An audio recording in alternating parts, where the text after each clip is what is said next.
Welcome back, everybody. This is the Shit Show, episode 8. I've got your original panel with Chris Cookie. Right? No, it's Chris Cooksey. We love him, and no matter what he says, sometimes he says better stuff than me. And we've got Coach Robb Beams. He is the mad scientist when it comes to nutrition and training performance. He's helped me out with a lot of stuff, and I really wish I had him back when my early 20s. But we have a couple new guests. We've got Jeremy with MXfitco. He's helping riders achieve the new level of success on the motorcycle. So we're glad to have him. And then we have MX Guru with, it's actually, his name is Ryan, but he runs a channel called MX Guru. So how are you guys doing today? I'm fucking good, feeling good, stoked to be here, and excited, man, and stoked to talk some Supercross. All right, Awesome, Ryan, awesome. I'm in, man. An F-bomb already because I started butchering it there. So Ryan, how are you, man? Good. I'm good. I'm pumped to be here, man. I've watched most of these shows, and I've been watching you guys for a long time. So appreciate the invite. Cool. So for anybody that is new to this show, we like to be unfiltered and interrupt each other. And I do my best to shut the F up, but sometimes my foot just goes straight into my mouth and I can't stop talking. So first off, Cooksey we were talking behind the show about the futures, and he shared some different news with me that was kind of exciting. Do you want to share it, Cooksey? And I'll put it on the screen here. Which news are you talking about? About Julian Bomer being 2 seconds faster than anybody? Dude, this kid is legitimate. KTM has just picked him up. The great Daniel Blair, the talent scout that he is, who also agreed with me, although we were both proven wrong, that Deegan wasn't quite ready or it wouldn't hurt to hold him back. Yes, I backed off of that. So Deegan fans, no need to hit me up direct. No need, don't go back in my history. I get it. I'm stepping off of that one. But Julian Bomer, I'm telling you, this kid is a talent that I haven't seen in a long time. This is a talent. I hate to put this kind of pressure on him, but when I see him, I see somebody, and it reminds me of Jet or one of these greats. Like, he just gets it. He just knows how to ride a bike. He knows how to do it comfortably. And yeah, look for him. He's badass. Well, on the screen, I've got his times from the last future round when he was on his privateer bike, and he was still faster than everybody by about a second. And now he's got a full-blown amateur factory ride, which is pretty freaking impressive. Where'd my live timing go? Hopper, think about this. He's a second faster than all those guys. And they had Deegan, and look how good Deegan's got 4th place. He's in 3rd in points. And that's how much faster he was than Deegan. Like, that's going to put him, he's instantly a contender if he were to go right now, according to the times. Obviously, that doesn't say everything, but kid is good, man. He's really good. And Coach, we noticed that this is the first time we see Evan Ferry on the board. Tim Ferry's little boy. Interesting. It says that he's on a Yamaha, though. Yeah. Sorry, it's creepy how you said little boy, Johnny. No, it's his kid. It's his little boy. Moto dad. They want to talk all about their little boys. And yes, okay, I get out of context. I would say kids. I don't think I'd say little boy, Johnny. Easy there. No, it's first time that we've seen Evan since Loretta's last year. Loretta's was quite abysmal for him. It was for that whole class. It seemed like there was a lot of sickness that was going around at Loretta's last year. And then we didn't see him at Mini O's. And then, we know that he's doing the testing for the Triumph program. So it's interesting to see that he's out there on a Yamaha. As I teased you guys before we went live, it'd be interesting to get a close up of that engine and see what he's actually running underneath the hood there. But no, seriously, I think it's cool to see him out racing. You've got that big group that's in there. If you go back to Loretta Lynn's just a couple of years ago, you had Logan Best, Daxton Bennett, Casey Cochran. And, now we've got Deegan actually racing pro. You got Daxton Bennett's going to be a top guy in the future side of things. So it's interesting what a difference just 2 years makes, and how far some of them have progressed. Evan Ferry was, supposed to be one of the next big things as well. I think this will be kind of a pivotal point because the last 2 amateur seasons haven't been kind of on line with the trajectory. Use Casey Cochran, for example. Casey's trajectory has stayed on par with Deegan, with Daxton Bennett, and we'll see what happens here this weekend. It'll be a looking at Bombers numbers, you would think it'd be more of a Casey Cochran, Daxton Bennett, Donnybrook. Can't forget that. And I apologize, Chris. I need you to help me pronounce his last name. Bluesfed? Boseplug, Preston Boseplug. Boseplug. I can never remember how to say his last name, but a lot of heat in that futures. That would have been bad. Yeah, a lot of heat in this one coming in. I've got a warm spot in my heart for Nick Laurie. You guys know, Chris. Nick is actually registered, and I think he'll be tough to beat. It's a lot of, you got good 5-6 guys. No disrespect to some of the other future races, but I think this is probably this would be probably one of the deepest fields that we've seen in futures, in my opinion. Coach, I didn't know Nick was racing. I'm a huge fan of Nick. I think he's an underrated talent. And I think if you get him on the right equipment, this kid's already qualified at nationals, scored points and stuff. He's so good. And he's such a good dude. He's a little bit older, so they probably won't look at him, but that's another guy that I think teams should really look at, because he could be that guy that comes in a little bit later and does really well. 100% agree. And you look at who he rides with on a weekly basis. He's down there at MTF. He gets a chance to ride with some of the best of the best. If you've ever spent time around Nick Laurie, he's got an incredible sense of humor, but his athletic poise, Jeremy and I could probably do a whole show on just athletic poise, but what's cool is nothing shakes him. He doesn't care who's on the gate. In fact, he embraces it. The deeper the field, I think the more he shines. So I think this is going to be a good weekend for him. Well, and like you said, he's a guy that, like, you talk to him, his personality is just inviting. He's just a good kid. He really is. Articulates himself extremely well, which is a breath of fresh air.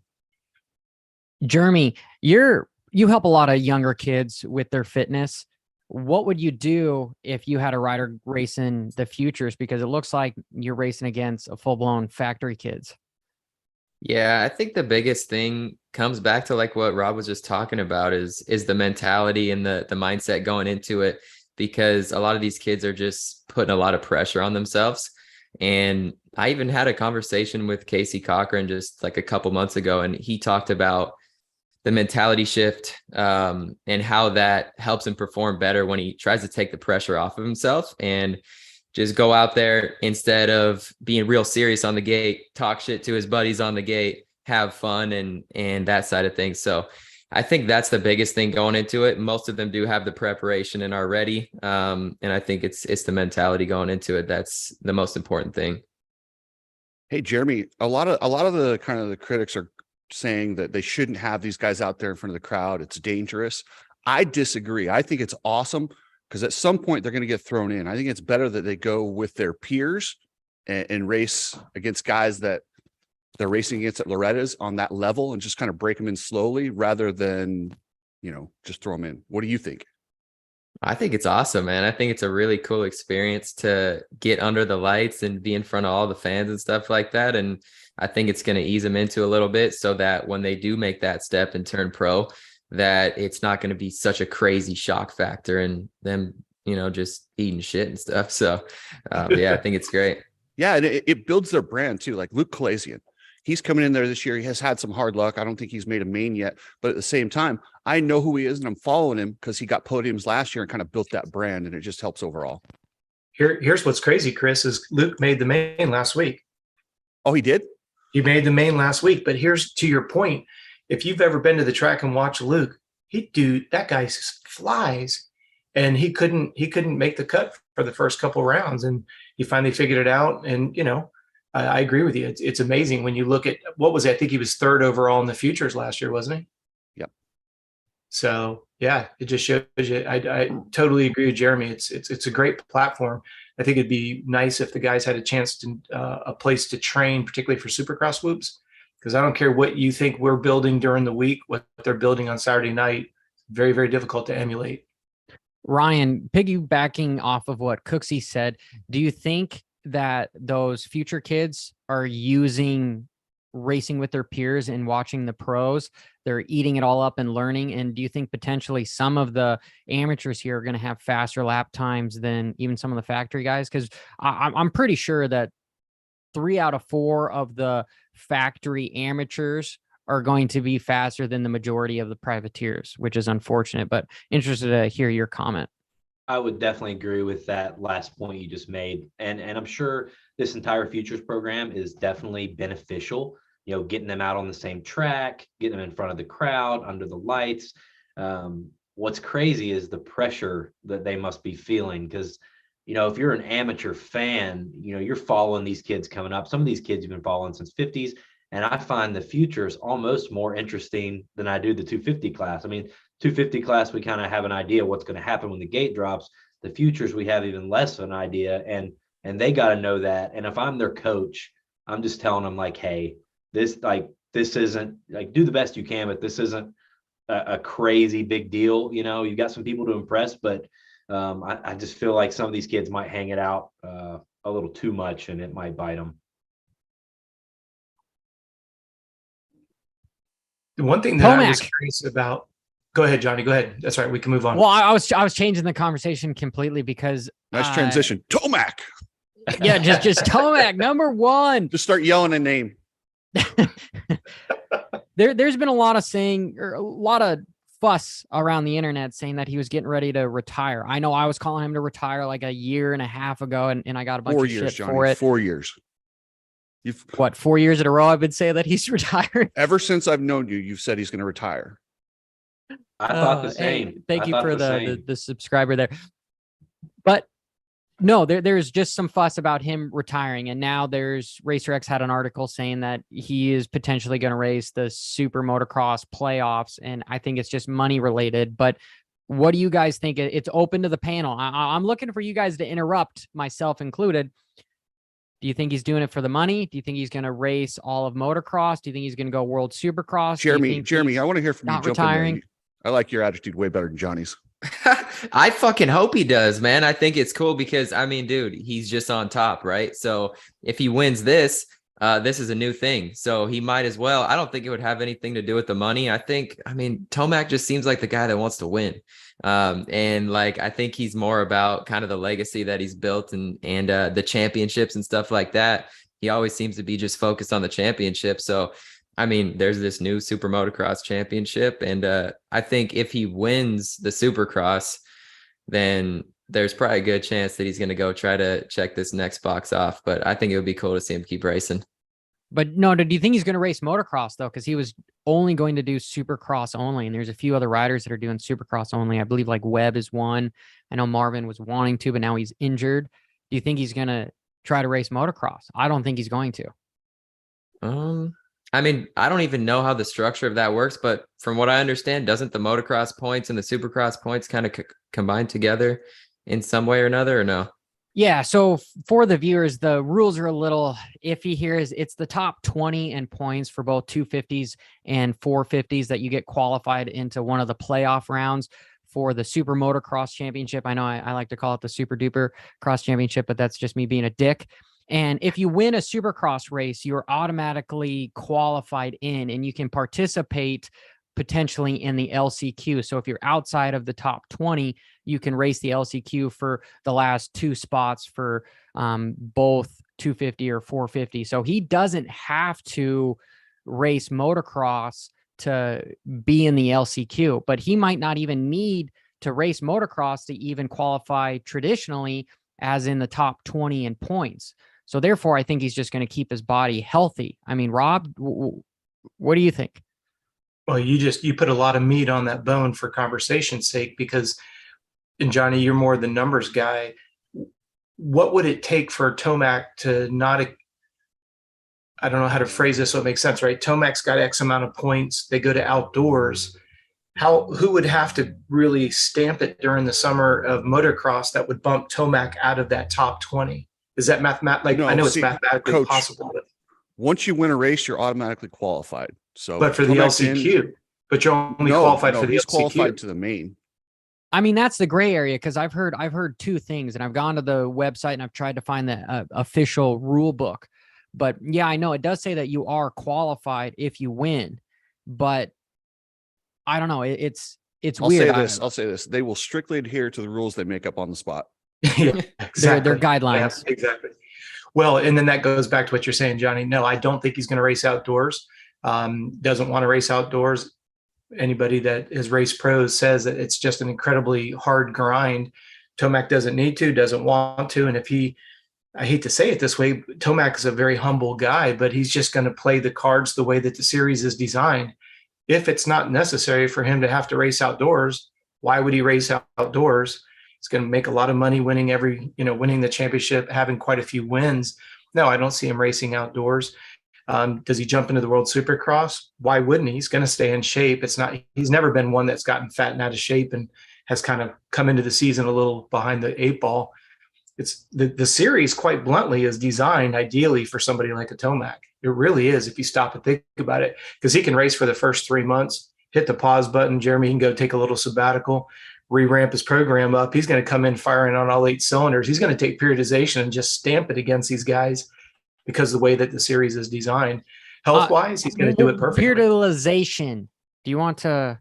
Periodization is just taking the entire race season and trying to figure out when you're going to be in peak form. I complained about it on our first show together. There is not a single sport in the world that requires its athletes to be in shape from January to October. There's not a single sport on the face of the earth that would ever expect that, whether it's common sense or whether it's just to try to keep the quality of the show alive. Look at the attrition rate. We're in round 5 or 6? Look at the attrition rate. Where are we going to be in another 3 months? It doesn't look very promising at this point. So that's where periodization comes in. Like with our pro triathletes, we peak for Ironman Hawaii. We might peak one time earlier in the year, maybe 3 to 4 times at the most, depending on the money. But, this is the only sport where these guys are expected to get into peak form. And as we talked about, they were given a relatively short window of time to try to prepare for a 10-month peak fitness platform. No one with a lot of common sense can put that together. Nobody can maintain peak form for 10 months with or without performance enhancing drugs. That's not even a discussion. Yeah, exactly, JH. It's just pro wrestlers hold it in there. Yeah. And look at how but come on, I know it's a show. It's a circus. And that's what they're. No, that's real. Don't bust my balls here. Hey, it's real stunts, but it's scripted. Yeah, it's very it's very insane to me when you've got the two talking faces that represent the two sides of the table, and they're out there saying how great it is for the sport that the season's going to go, that the spectators are going to be able to see more racing, and they kind of, at the same time, for the last 13 years, every top pro has said the season is too long. There's not enough downtime. We've even seen guys not do designations because the season is too long. So what do the promoters do? They put a great idea together. Let's extend it another 4 rounds. So think about it. If you were Tomac this year, Cooksey, if you were Tomac, long season, and you're going to change brands of motorcycle, and you've got about 6 weeks to recover, break down, set up a new bike, and get ready for the new year, there's no performance program on the face of the earth that can do that for you. Ryan, what is your take on this? And because what coach is saying is you need to take some time off, but do you think Tomac is going to be pulled to go do World Supercross potentially for dollars? And let me tell you why. Do you remember like Villapoto and the interviews and how miserable the guy seemed the whole time? That's I was getting a lot of those vibes with Tomac when he was at Cowie, when he was so fast, but he would lose the front ends, get a bad start, just be off certain days. And I thought, like, this guy is out of here. Like, he's going to be another Villapoto. He's going to be gone. And then he moves to Yamaha, and I'm seeing like a whole different character out of him. He seems happier. He seems more talkative in interviews to me, smiling more. It's like this has revitalized him. And I'm kind of leaning towards, we talked about, or you guys talked about, I think in the last show, about the money they were making, and they're probably not making the money that the guys were making 10 years ago. And with everything happening in the economy right now, he probably is getting tugged a little bit to just go ahead and stay out there for a while. And, you mentioned this guy's burning out, and then you see the way that the Kawasaki manager just throws Jason Anderson under the bus last week. Do you think that had something to do with it, Ryan? Yeah, it was possible. I was sitting on my couch and I saw that, and I was just, my jaw dropped whenever he said that. But I mean, it's a culture problem, and that's repeatedly multiple guys have dealt with that in the same team. So I think they got to do some culture fixing over there at Kawasaki. Well, you said it. You said it in your video yesterday. He's not a rookie. He's not a new guy. They knew exactly what character they were hiring when they signed him on. If you hire a Barsha, that's a whole nother subject I can get on. But if you hire a Barsha, if you hire an Anderson, whatever, you know what you're getting. Dude, but there's no such thing as bad press. And it is 2023. I find it very ironic that we live in a ultra sensitive world now, but then we're desensitized from so many things as far as what you see on TV. You're getting younger and younger and being exposed to harsher and harsher things. But yet here in motocross, we want to still try to act like you have to be picture perfect, which we were just talking a little bit about WWE, and you look at UFC and blah, blah, blah. And whatever he tweeted, that made for some good drama. I actually think it's great for the sport. You also have to remember how conservative the Japanese culture is, and things might be coming down from higher saying, hey, keep this chill, I agree. But do you guys, go ahead, Chris. I say, I agree that the Japanese, but we're in America. We're selling bikes in America. Do you want to sell bikes in America or not? Well, to me, the interesting part is go back into the late 80s, early 90s. The way we're talking about Cali is how we discussed Honda. And now you've got Honda over there with Jet and Hunter, Lucas Myrtle doing a tremendous job. Think about, it's almost as if Honda's loosened up a little bit. And it seems like Cali's kind of tightened up a little bit. Everything's got to be PC. It's got to be perfectly square. I mean, it wasn't anybody's secret that Tomac did not feel like they were listening to him over there. And of course, we certainly weren't behind closed doors. We have no idea. Was Tomac asking for something that was completely unrealistic? Was it too short of a time frame? There's always two sides to every story, but to the point that he was willing to go to a different color bike. And then when he got over there, it was a perfect power play, because if he goes there and has an abysmal a year, hey, we all know that it takes Tomac a while to kind of get reacclimated to do chassis and frames. He's going different color, different chassis, different everything. If it didn't come out the way it did, everybody go, well, he tried, and maybe we would have seen him sail off last year, as we all thought he was going to. All signals indicated that he was ready to pull the parachute. Goes over to the blue bike, like Ryan's saying, he kind of gets rejuvenated, surprised everybody, all the way up to and including he's getting hole shots, and he's starting the season with a double bang. That's not the Tomac any of us would have.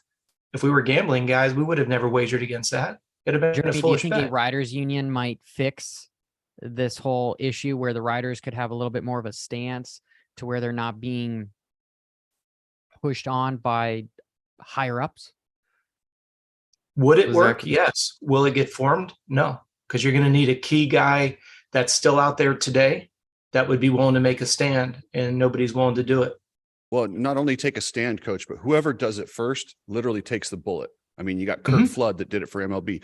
Whoever does it will not, they're going to lose so much money, but they have to do it for the greater good. I don't know. I don't see anyone willing to do that right now. Well, they could go to World Supercross or something. Problem is, it's a glory job. And, you have jobs and glory jobs, anybody that takes a stand, there's going to be another 500 guys to take your place. Yep. I got lots of buddies that want to go be a bike mechanic. And I'm like, man, a pro mechanic. I'm like, guys, it's one of those glory jobs too. Like, you're working 70, 75, 80 hours a week on the road every weekend. And they don't have to pay those guys what they really should be paid, because if they step down, there's 100 other guys that want to fill that spot. So what do you do? Yeah, you're right. I do like that analogy as far as glory job, because dude, you just summed up the entire industry from amateurs to professionals and every job in between associated with this industry. But those are the jobs that, just like being an actor, they have to get some sort of, like, you got SAG to protect actors, because everyone will just jump right in. That's the only way you can protect them, is you have to have some sort of an organization. But like I said, it always sucks. I'm sure there's an actor somewhere down the line, somewhere along the line, that took a beating when they created SAG. So somebody's going to have to sacrifice themselves. It's not just someone. I think it's a lot. It's a lot. Like, you'd have to be in cahoots for really to make something happen. Is you'd have to have like all the privateers together or something, and have only 5 riders on the track right there. And then that's a big problem for the promotion and even the broadcast crew. But just like what you said, they're going to incentivize some other guys that potentially wouldn't even make the night show. And they're like, oh, if you lose 40 riders, all of a sudden I finish 10th. Like I'm game.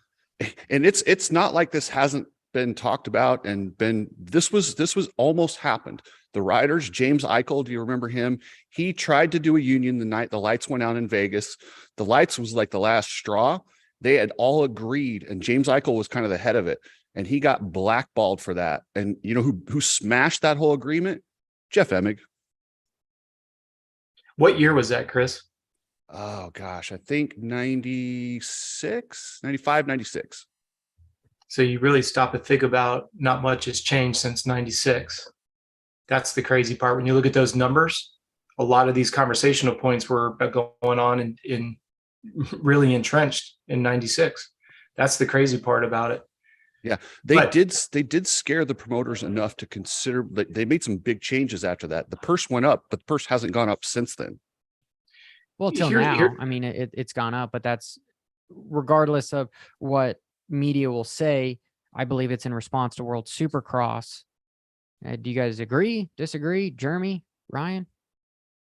Jeremy. I'm not super educated on this stuff. Honestly, I think it really comes down like the decision makers are just seeing it from a business perspective and doing the best to profit the most. When you've got local arena crosses that are paying more purse money than 250 Supercross, I see that as a problem. Well, and Johnny, you mentioned somebody taking a hit on the chin. I felt like Roczen did a fantastic job. He stood his ground. And I feel like there should have been a little bit more momentum put behind that decision. If you guys go over to Jace at Gypsy Tail and listen to Steve Astafin, his agent, speak about it, he had mentioned that the monetary value, the opportunity cost that Roczen gave up, I would think that would be the biggest hit on the chin that any of us would be able to take. If we put it in current terms and times, somebody that stood his ground, we've already seen the financial ramifications. I would have loved to have seen somebody who is a very wealthy individual be able to come in and help keep that momentum going. And then the money that Kenny lost, be able to reciprocate that back to him, even if you paid it back to him over a 10-year period, because now the whole sport would have grown amongst the privateers.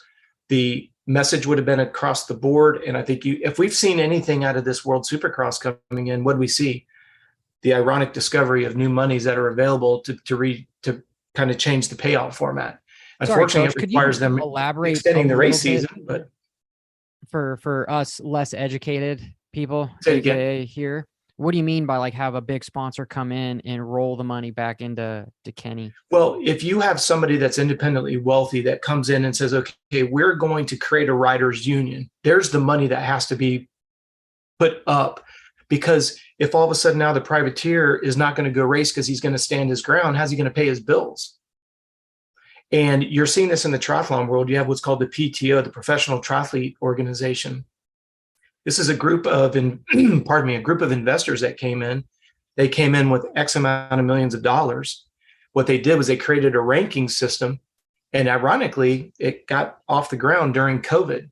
So they had a weighted series based on points, based on your ranking in the world. The top 200 pro triathletes in the world got a monthly paycheck based on their rankings at the end of that month. So it was based on rankings. Now, what happened is this organization of investors came in, and what they've been able to do is the entire pro field has now, both male and female, by the way, has been able to make a good living. There's a couple guys last year that made over $1 million as a triathlete. That's absolutely unheard of. Usually a top triathlete's making $300,000-$400,000 grand at the very top of the spectrum. But Johnny, to answer your question, it's a group of investors that came in that gave the athletes a voice. And as the athletes had to take, as the old saying, you have to take a step back to be able to catapult to the next level. The people that are going to get ostracized, Chris, I apologize, I don't remember what the gentleman's name was. You said that kind of took the bullet. Oh, James Eichel, the Bono Bandit. So you have Eichel. All right. So granted, he's going to get blackballed, but now he was able to get 30, 40, 50 guys to line up behind him. Now with the vocal cord of 60 riders, now your qualifying has gone away. There's nobody to go qualify. And instead of these guys, like you just said, Johnny, hey, if 30 guys don't show up, I'm almost guaranteed 10th place money and everybody runs into it. That's the problem. That's what you have to circumnavigate. You got to make it more of a financial incentive for people to collectively get together over here. And then what ends up happening, just like a union, like any union, now you start getting money. And I'm not, by the way, I'm not a member of a union. I don't know much about them. I'm just saying, if I think about it from a corporate standpoint, now that entire group of athletes has a voice. Now, all of a sudden you put money into it. Now those riders start to get paid more money. They pay their dues back to the association. The investor gets his money back. And I was just saying, like, if we use somebody like a Kenny that made a stand, let's say Kenny lost, according to Astafin, over $1 million giving up that Supercross deal with Honda, 100 grand over 10 years, and Kenny gets his money back. So he's willing to take that hit on the chin, knowing that he's going to be financially backed. Now we get the collective support of everybody around him. Okay. No, thank you for elaborating on that. Okay. You've got 7 points. Sorry, did somebody say something? Or Nope, excuse me. I'm hearing voices in my head. More than normal, Johnny? It's that endurance training that's I've been screwing you up, struggling Johnny. with my entire life, man. It's that endurance training. So Sexton and Cooper and Eli, they are all separated by 7 points. The one thing that I guess I will kickstart the conversation with is Sexton. We all know he's potentially the fastest rider, and he gets in his own way, whether it's a mental block or whatever. However, you've got a rider who we all call a generational talent, Jet Lawrence, coming up to potentially take his spot on Honda. Do you think that this is like a make it or break it season for Sexton? Or I mean, I'm kind of filling in a bunch here, but Ryan, why don't you start it off, and I'll try not to interrupt. I'm kind of glad that he's had these issues the last couple of weeks, honestly, because it's kept it interesting. At this point, if he figures it out, the racing's going to get pretty boring because he's pulling hole shots and running away.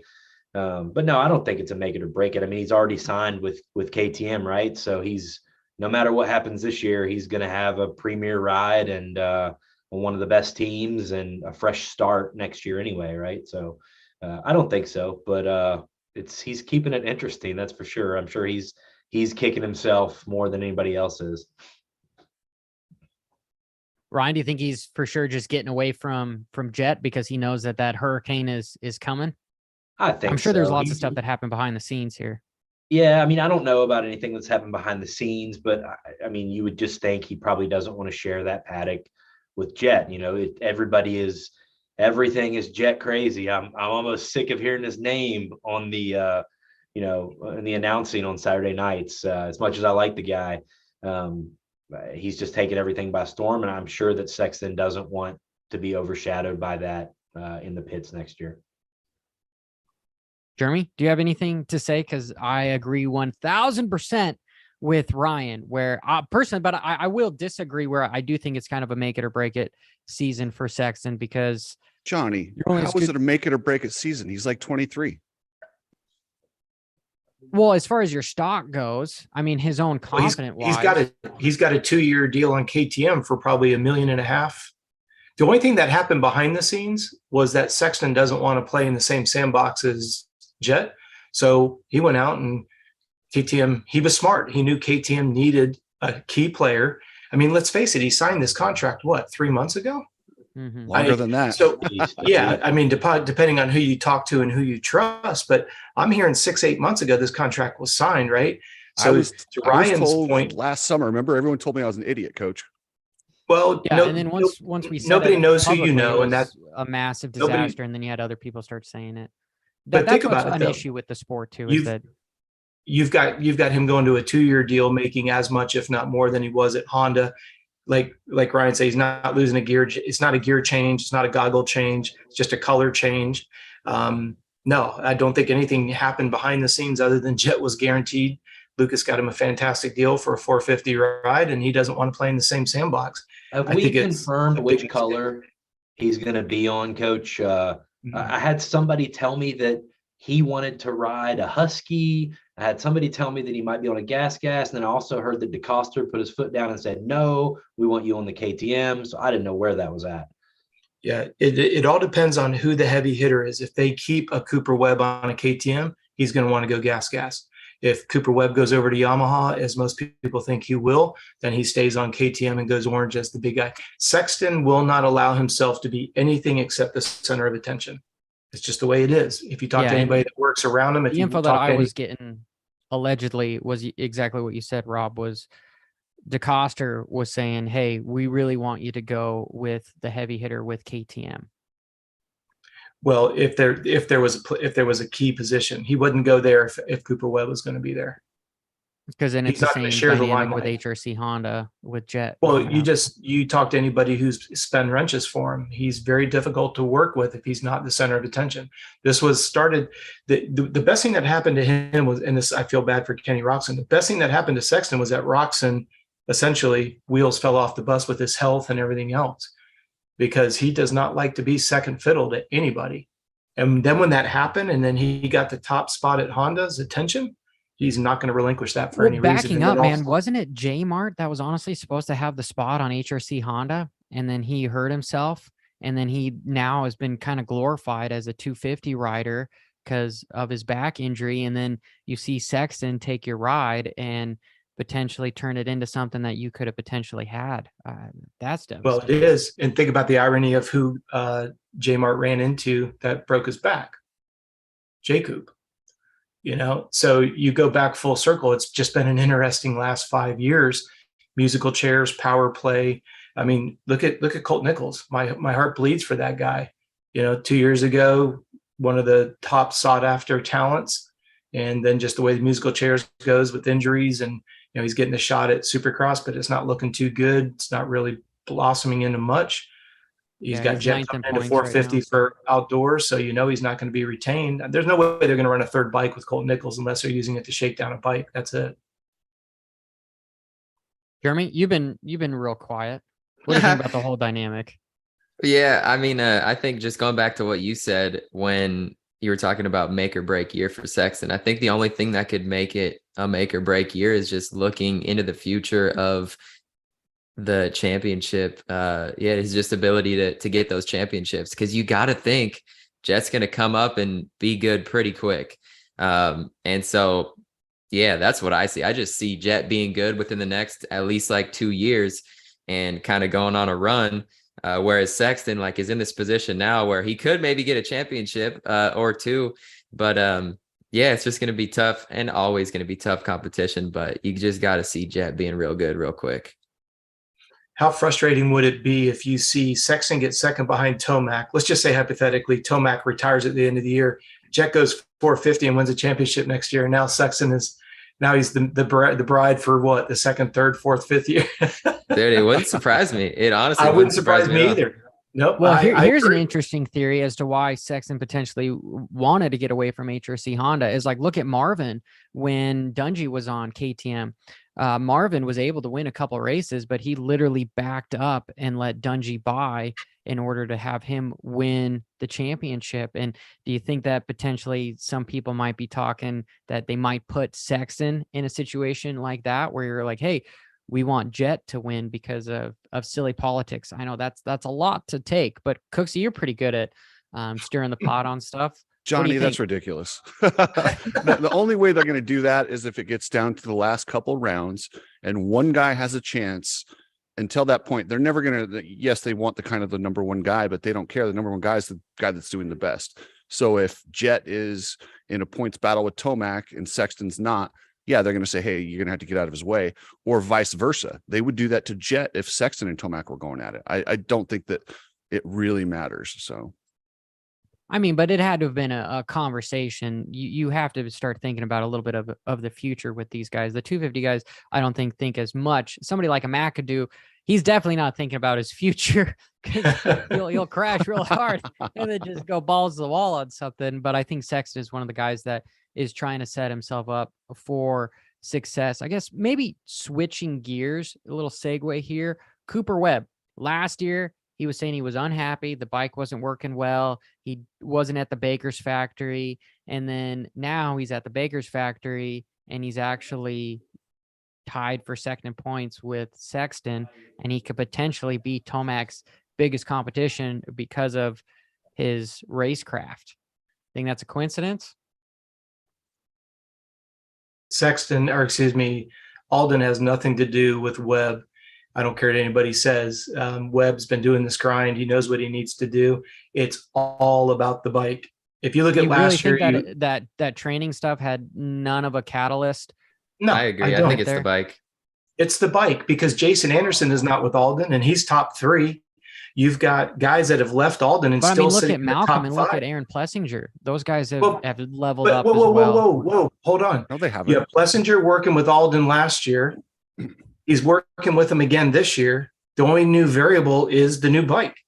If you're going to go off of Plessinger, if you're going to go off of last year, you have Webb and Plessinger that could barely get it in the top 10. They finally get the bike set up. Now they go 1 and 3, 2 and 5. I mean, come on now. I mean, are we seriously going to be that naive? I mean, maybe. I think there's no way in God's green earth. It's a because if you look at Jason Anderson, he left. And training. You look at Marvin Muscan, he left. They didn't fall into the top. They didn't fall outside the top 10 because they weren't training with Alden. Coach, yeah, I will say this though. Some guys need somebody there to motivate and force them to do the work. Maybe Coop's one of those guys. I am not there, but I can guarantee you Alden is not making Cooper Webb do anything he doesn't want to do. If Cooper doesn't want to do it, he's not going to do the set. No, but there's a group pressure, Coach. And then I mean the fact that they're wearing that heart rate monitor and they're taking that back to those guys can't read the heart rate data. Where's my popcorn? Those guys can't even read the heart rate data back at corporate. You can sit and tell me that these guys are reading it. And I heard Dino say that they look at your body weight and all that. Trust me, Jeremy is my witness. 9 out of 10 people can't even read the reports. I can't read a heart rate monitor report. The point being is you're at that place, at Alden's place. It doesn't matter what place for that matter. When these guys get to the top 4 or 5, you're not telling them what they're going to do. I got news for you. Okay. I want to hear from Jeremy on this because you're the fit guy. You tell me, what do you think? Yeah, I think he's spot on, honestly, especially with Webb, with just his mentality. I think I think it's got to be all the bike. And I think, I don't think he was out of shape last year. I really don't. Yeah, I think the bike just sucked. And I think they got it figured out a little bit better now. And I'll be honest, like I'm a huge Webb fan. Like Webb is my favorite rider for that reason, because of the mentality side of it. And I've been stoked to see him do good this year, and I'm rooting for him. But we'll see. He's got some. All right, Jeremy, do you think he's going to win? Straight up, just prediction right here. We can roll this back, and you could be the hype man if it actually happens. Like I said, I'm rooting for him, but I think Tomac's going to win. Where do you put him if Tomac wins, Jeremy? Second. Yeah, I think Webb's second. I'm with you. 100%. I think Webb's going to continue to be the one that is everybody's nemesis and won't ever go away. The fact that him and Plessinger both are putting the bike consistently up towards the front, whatever they figured out, it's working. I think he's the guy you got to worry about the second half of the summer. Yeah, Coach. Yeah. I've seen you guys talk about this a lot over the last few months, and I don't know that it was Alden's program, was the problem. He wasn't on it last year was the problem, and maybe the bike was some of it, but I don't know. I just felt like he was out of sorts, like he had changed something in his program last year that seemed different. And I'm not hitting Supercross whoops or anything like that. Obviously, I'm just a washed up vet, but I came off a 19 to 22 generation and, moved to a 23 last year. And I have not been able to sense anything about that bike that is not worlds better than that 19 to 22. That 23 feels more refined to me in every way, especially the chassis. So I don't know. I mean, I guess it could be a mix of a lot of things, but I know that bike took so much heat last year. Webb and Marv can't get through the loops and this and that. I don't really remember them ever being able to get through the loops that well, though. Well, but think about this. If we go back to the program, let's just generically refer to it as the program, okay? If you're taking 100, 200, 300 grand from an athlete for 2 or 3 years, and you get a championship along the way, and that individual trainer runs you into the ground like he's done 33 other riders, and you go, you know what? I'm tired of giving the money. Training, right? I'm tired of giving the money, and I'm tired both mentally and physically. I'm going to go ahead and tap out. Now you have an organization that says, okay, oh shit, Jason Anderson left, Marvin left. Now Webb is leaving while they're still racing actively, correct? So now the big wigs go, shit, we got to change the contract around. So we as an OEM, we'll go ahead and pay for the program, because now if you don't train there, we're going to financially penalize you. We now can do that contractually because you're not paying it, we are. So that was a huge coup right there. Tip my hat in the chess game. Hey, Coach, when did that switch? Last year. It did. So KTM took over. They're footing the bill. The riders no longer pay for it. KTM pays for it. And did Zach Osborne actually buy the Baker's factory too? No, he did not. That never went through. That never went through. So now you have a Cooper Webb that spent a shitload of money, got worked into the ground almost like, literally ground to a pulp, taps out and spends a year trying to rejuvenate his body that got ruined for 3 or 4 years in exhaustion. Not Cooper Webb. Go look at all the riders before him that couldn't handle the grind. Cooper rejuvenates himself last year, is contractually obligated to come back, makes Alden look like a hero. That's Jeremy is my witness. Lines of what I was thinking. Yeah, I mean, Jeremy is just in depth and deep in this as I am. It takes a very long time to recover from fatigue.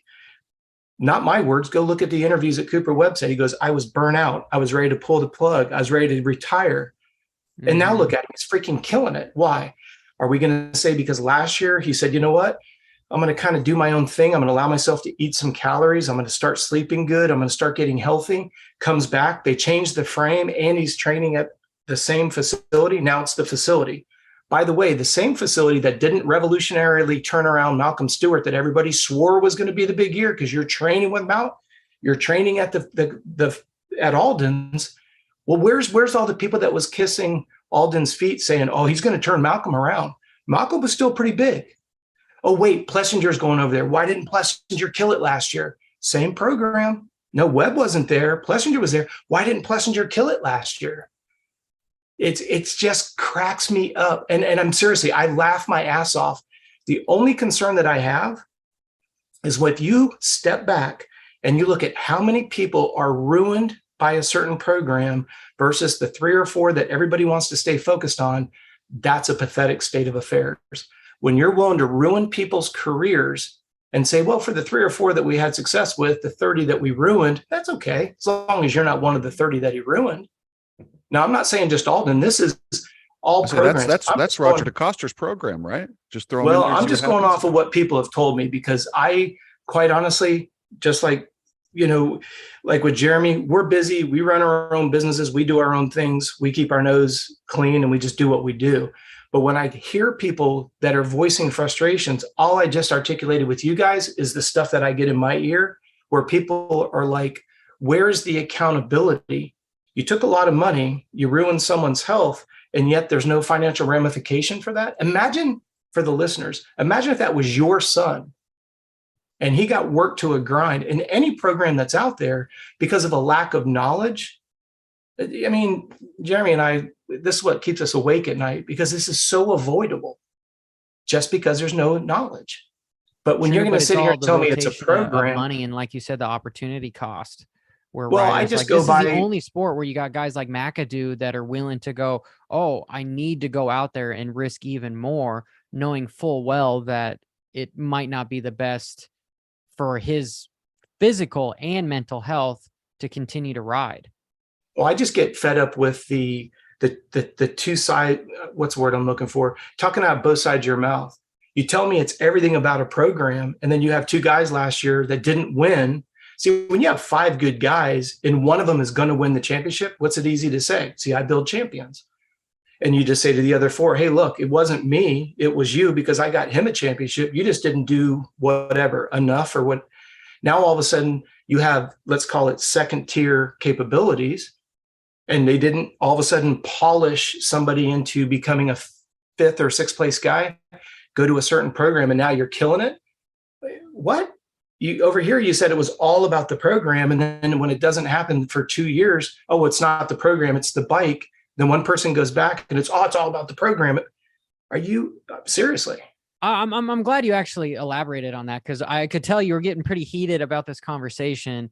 And no, it's not about being heated. It's just I find that people are so blinded, and I'm like, I have not had a chance to speak with Jeremy off the record on this kind of stuff, but we just sit back and you're like, dude, at this level of athletics, to get a half of a percentage point of improvement is just incredible. And when you see somebody that goes from being obviously a fast person and then just has dominating results, not racing against me, but racing against guys like you, very, very talented on a motorcycle, how do you justify, you have 8 factory bikes out there. How does somebody just go from 5th or 6th to all of a sudden winning by 5, 6, 7 seconds? At this level, that's not physiologically possible. well, but I mean, I think you're Coach, leaving out the mental aspect to it as well. If you can prove to yourself that you can do it, it's going to become much, much easier. Like Absolutely. Mark Twain says that there's about statistics. There's 3 lies of statistics. There's absolute statistics, and then I'm saying it wrong. I Common totally forget sense, maybe? what he basically says that there's statistics are a giant lie, right? Yeah, they can be And for manipulated. that, I do disagree with you, Rob, that I think it's just a turning point in his head. And And who said? In his mental aspect as Whose? to why you can go from 5th to 1st, because Webb is not one of the riders that can beat Sexton in a 1-lap heater. There's no way. Yeah, but over a was prolonged- Webb's confidence not there last year because he knew he couldn't trust the bike? You guys know, talking to these pros, what's their biggest concern on the bike? When you don't know what it's going to give when you you can back. hurt yourself. No. But what does Tomac say? He says, I know what the bike's going to serve me back, so I can certainly attack. What did Cooper complain about? The unpredictability of the bike. He wasn't sure what the feedback was going to be, so he's always riding a little bit cautious because he doesn't want to get hurt. That's not a mental issue. That's a comfort level. When I was working with It's the same Dungy, he reason had why just left privateers Suzuki don't and get went to on filling KTM. bikes. Say it again. I was just interrupting you, saying that's why we had privateers on here that were talking about fill-in bikes, saying that they would not ride an ATV Rocky Mountain MC bike because they only got to ride it the day of qualifying. Since we're talking about a little bit of burnt out, but that's not an elite athlete like Cooper Webb saying, I think I can beat Roxon tonight. I think I can beat Tomac tonight. It's got to be, are you fit? Yes. Are you prepared? Yes. Do you have the skill set? Of course. Now it comes down to bike setup. And we all know if those guys being Plessinger and Webb have not been comfortable with that frame for 2 years.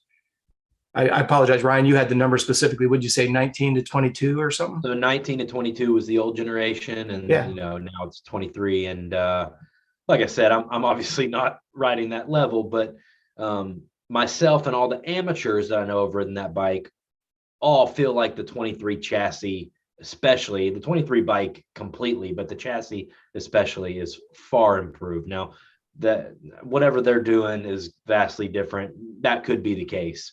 Supercross Webb too versus outdoors. Yeah. Right. Yeah. Supercross is an animal of its own. You can't compare it to any kind of riding that most amateurs do anyway. So, but didn't Webb win on that chassis though? No, as far as the Marvin championship. did. No. Was it 18 when he won? Well, he the won last... in 20. He won in 19 and 21, right? Yeah. But So then isn't 20, that the generation of the chassis that you're talking about, Ryan? So the 19 to 22 is the old chassis, and that's what he had success on. And everyone attributes his failures last year to the new chassis, which is the 23 chassis, which last year was the 22 factory edition. So that's the new bike. He rode it last year. Him and Marv were on it last year, and that's what they're saying is, was junk, was not any good. And correct me if I'm wrong, but can't the riders decide if they want to go with the new chassis or use the year-old chassis? No, they can't go much lower than that. I mean, the Red Bull KTM factory guys are going to be on the new generation, the new factory edition. No way around it, I'm sure. And the chassis is, it was vastly different than the 22 model. All right. Well, I appreciate the Johnny, The think about one of expertise. the things that we spoke about on the show together when Dungy came in and ended up being the top finisher on that bike that both Plessinger and Webb just couldn't get along with. We even joked about how those guys aren't gelling with the bike to the point that somebody who's been retired for 4 or 5 years came in and was actually finishing better than them.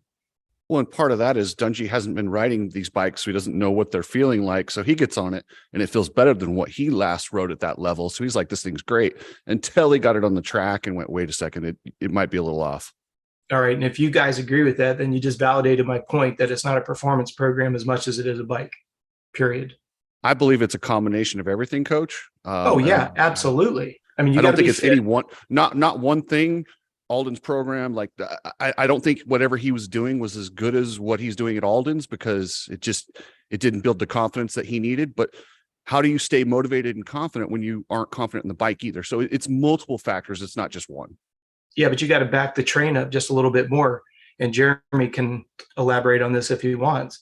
When you're already physically and emotionally exhausted, let's call the word adrenal fatigue, Epstein-Barr, Addison's, whatever you want to call it. Is that a fitness issue? No. Is that a bike issue? No. It's called exhaustion. You can put him on a jet rocket. Doesn't matter. He's not going to be fat. He's not going to be fast on it.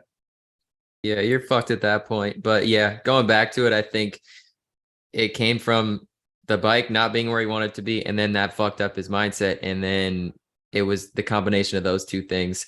And then I think he was still, I mean, he even said it a little bit that it was, oh, I wasn't at Alden's, but I think he was just saying things, honestly, with that. To be honest with you, I don't think he was out of shape. Yeah.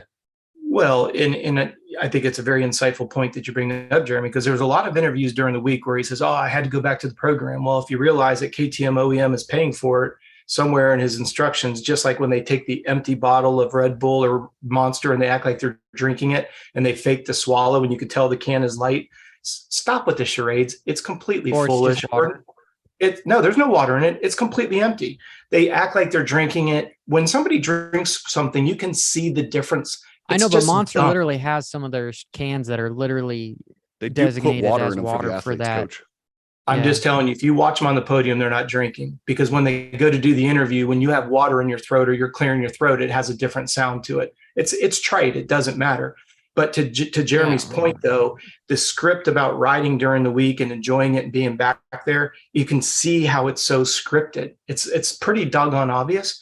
But here's the thing to stop and think about, though. He's never once thanked Alden Baker on the podium. Not once this season. That is a good point. I will give you that for sure. Yeah.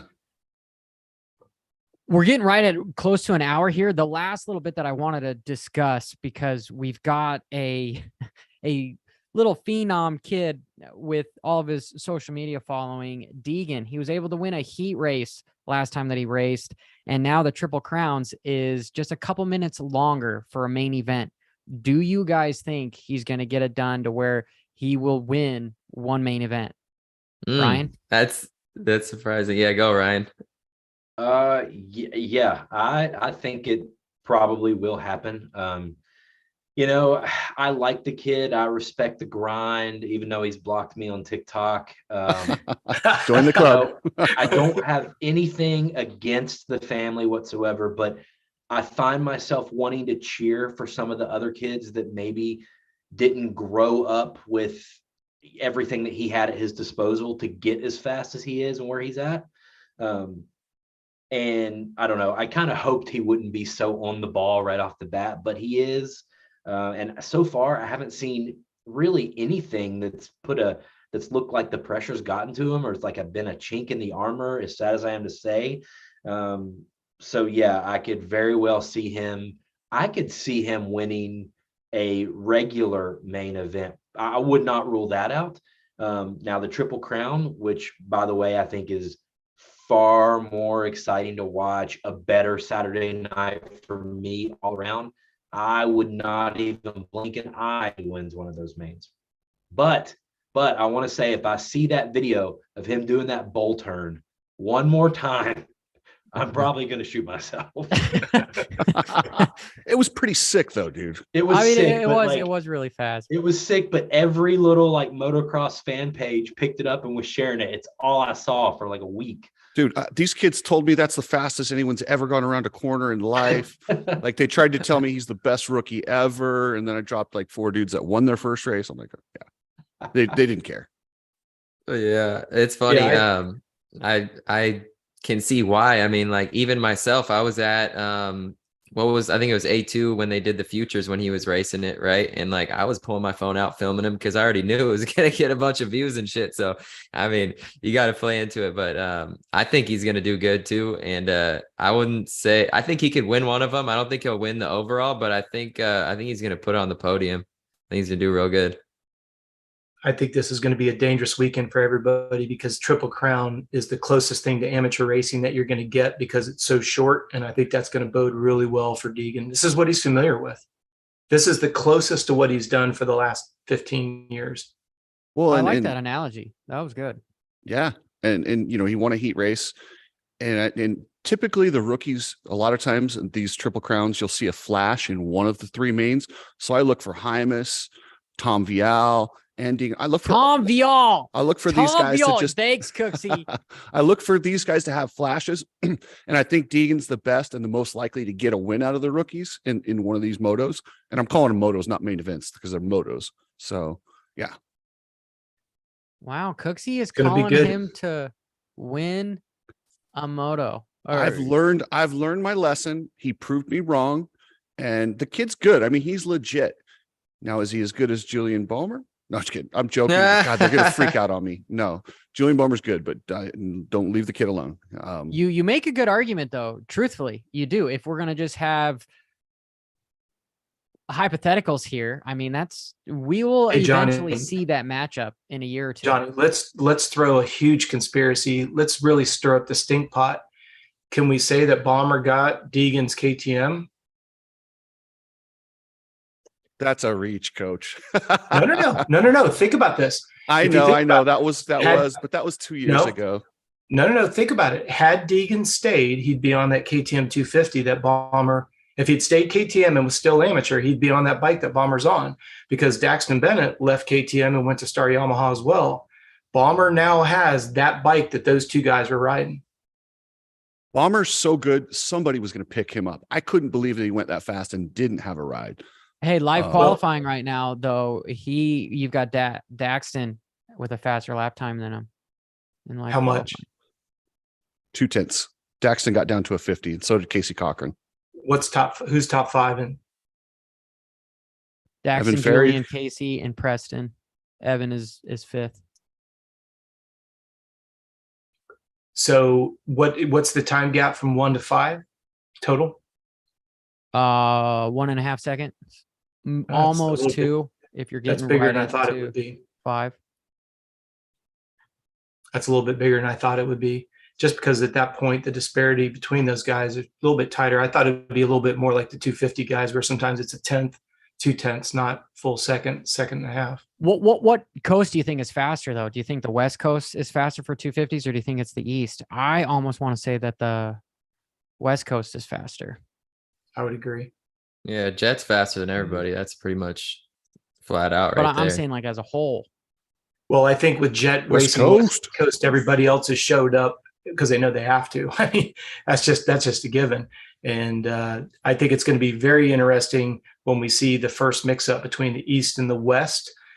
I think whether we're talking the rookies or whether we're talking the veterans, I think we're going to have a completely different conversation when the East-West finally meet. I think there's going to be a lot of surprises that are going to catch people off guard when we see the chat. these two together. Scotty says that Julian works with Millsaps. He does.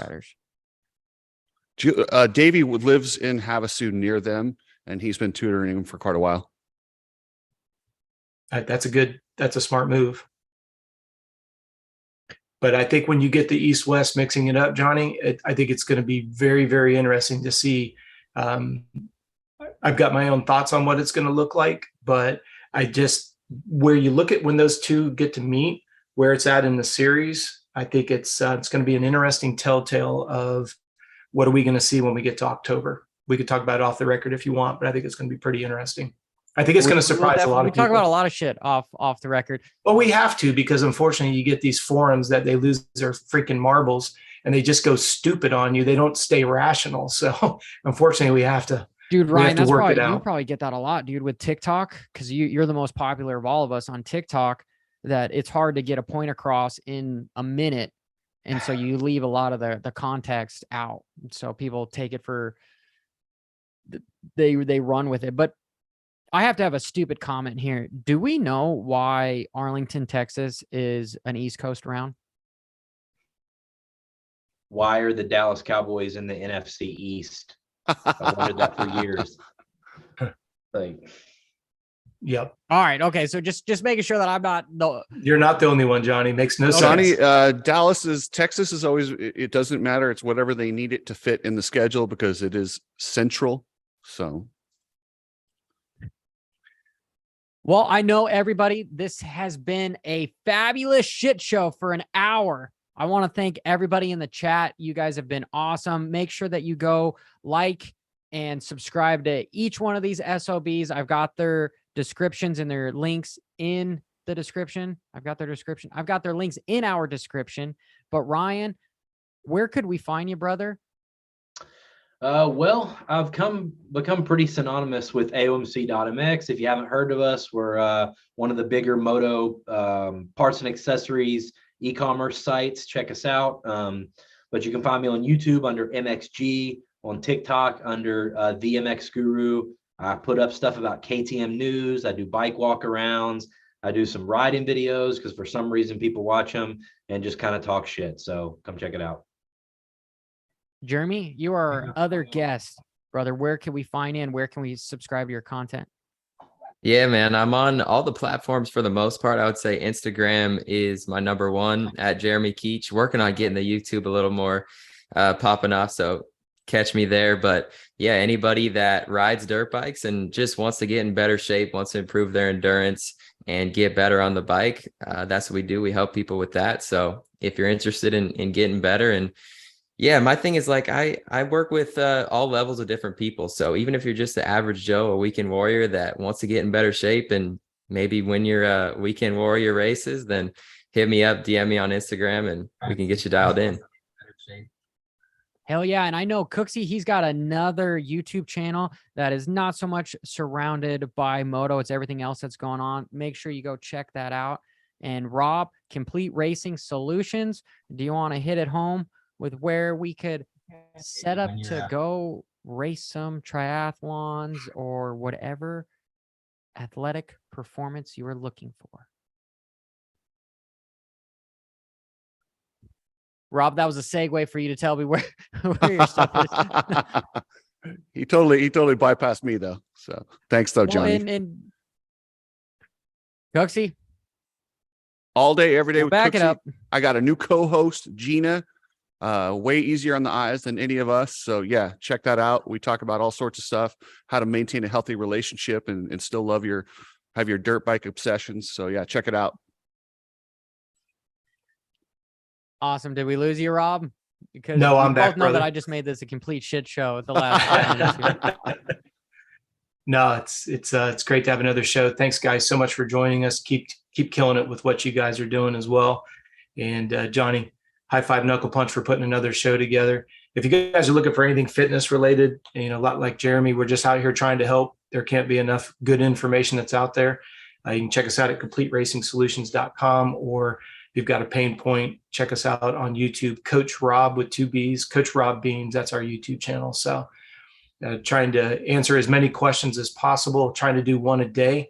And like I said, we know that you guys are only going to YouTube when you've got a problem. So we're glad that you guys reach out to us. And I want to really, really encourage you guys, if you haven't looked up Jeremy in regards to the fitness side of things, you're doing yourself a disservice. You definitely need to hit him up. So Jeremy, definitely keep up what you're doing, man. Love it. Love it. Love it. Heck yeah. Appreciate Awesome. Like that. the Same to you, camaraderie. man. You bet. Ryan, Jeremy, can you guys drop it out for us? Yeah.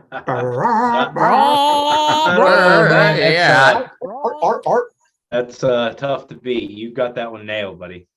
Amen. Even if it does wake up your child, Johnny. Yeah. No shit. Well, thanks, guys. Till next week. Thanks, Appreciate Jake. it, man. Thank you, guys.